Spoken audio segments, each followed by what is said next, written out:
बीडच्या मस्साजोग प्रकरणात वाल्मिक कराडच्या अटकेच्या नंतर सुरू झालेलं राजकारण काही केल्या थांबायचं नाव घेत नाही। एकीकडे कराडच्या चौकशीतून नवनवीन माहिती समोर येते, तर त्याच वेळी आता महाविकास आघाडीनं धनंजय मुंडेंच्या राजीनाम्याची मागणी लावून धरल्याचं पाहायला मिळतंय।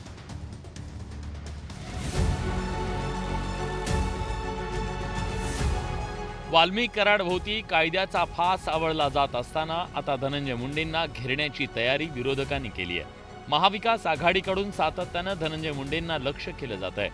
वाल्मिक कराडच्या अटकेनंतर धनंजय मुंडेंच्या राजीनाम्याची मागणी केली जाते।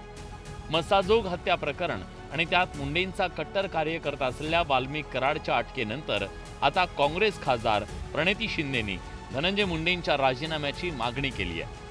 100% झालाच पाहिजे। जर ते ह्या प्रकरणात पूर्ण प्रकरणात ते आहेत असं दिसून येते एकंदरीत।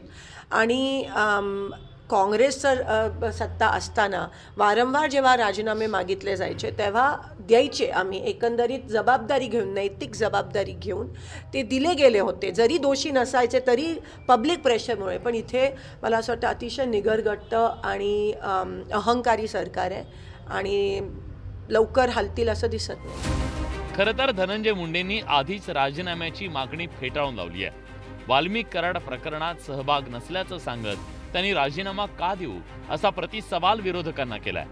तुम्ही राजीनामा द्यावा तर का द्यावा याचं काहीतरी कारण लागेल। या कुठल्याही प्रकरणामध्ये मी ना आरोपी आहे ना माझा या प्रकरणाशी कुठलाही अर्थार्थी संबंध आहे। आता या प्रकरणामध्ये आऊचा भाऊ करायचा आणि कुणाचा तरी राजीनामा मागायचा, अशा पद्धतीनं माझा राजीनामा काही जण मागतायत, त्यांचं मागण्याचं समाधान। त्याच वेळी महायुतीच्या नेत्यांकडून सुद्धा महाविकास आघाडीची मागणी नाकारण्यात आली आहे। राज्यामध्ये कायदा सुव्यवस्था राहिली पाहिजे हीच माननीय मुख्यमंत्र्यांची भूमिका आहे, त्यामुळे त्याच्यामध्ये त्यांचा अपयश कुठे आहे? धनंजय मुंडेंना राजीनामा देणं अपेक्षित आहे का सर? एवढे आरोप होतात। SITची चौकशी अहवाल येऊ देत, मग निर्णय होईल। एकंदरीतच वाल्मिक कराड कारनाम्यांमुळे स्वतःच अडकला आहेच, पण त्याच वेळी धनंजय मुंडेंच्या सुद्धा अडचणीत भर पडल्याचं दिसतंय। विरोधकांकडून सातत्यानं मुंडेंच्या राजीनाम्याची मागणी केली जाते।